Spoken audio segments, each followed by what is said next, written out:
Mon père. Mon père était le cadet de 5 frères et sœurs.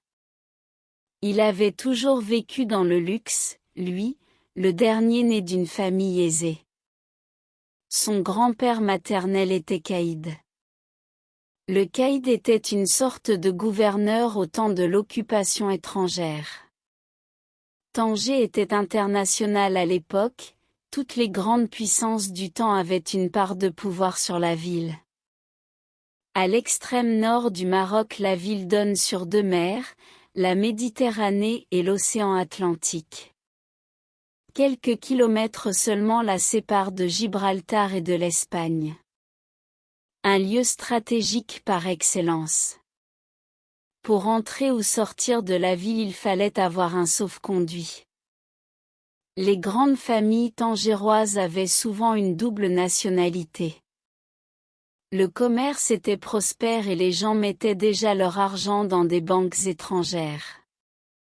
Mon père allait dans les meilleures écoles, s'habillait à la mode et grandissait au sein d'une famille traditionnelle mais ouverte sur les civilisations présentes à Tanger en ce temps de protectorat.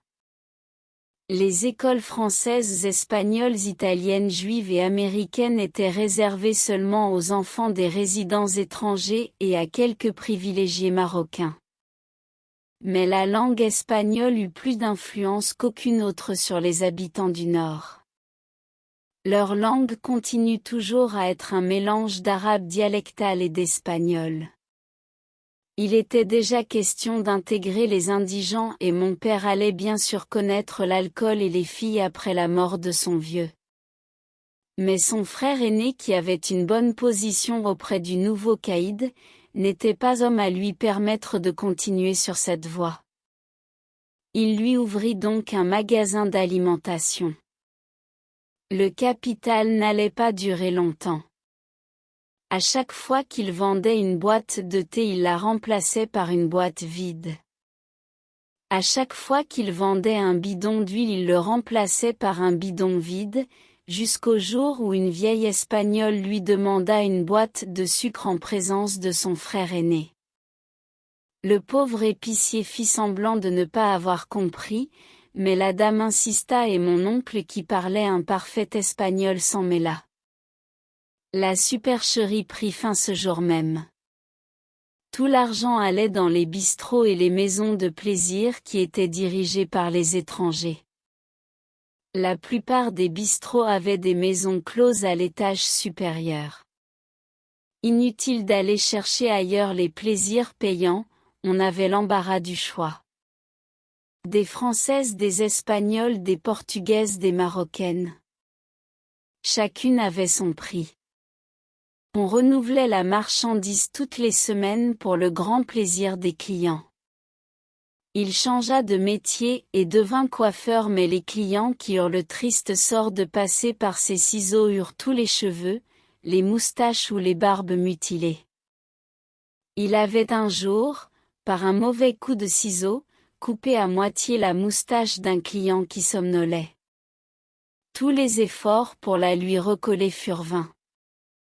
Voilà, monsieur, Bessaha, dit le coiffeur. Bessaha, dit le client en cherchant l'autre moitié de sa moustache, tu veux rire? Qu'as-tu fait, malheureux, misérable?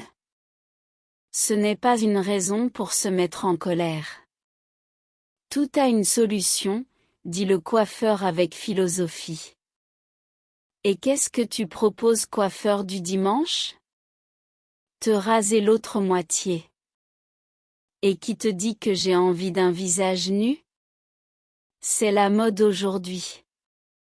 Et puis ta femme? Je ne te permets pas de parler de ma femme. L'homme se leva, jeta la serviette et prit le coiffeur par le col de sa djellaba. Il était grand et robuste, mon père, qui ne mesure qu'1,50 m, avait l'air d'un nain auprès de lui. Sans l'intervention des autres clients, un drame aurait eu lieu. La boutique se vida après cet événement. Cette histoire allait être la dernière dans sa triste carrière de coiffeur. On lui trouva enfin du travail à la municipalité, ce fut là qu'il resta jusqu'à sa retraite. Pour nous encourager à poursuivre sur notre lancée et si vous avez aimé les chapitres de cette œuvre, merci de vous abonner et de liker notre chaîne.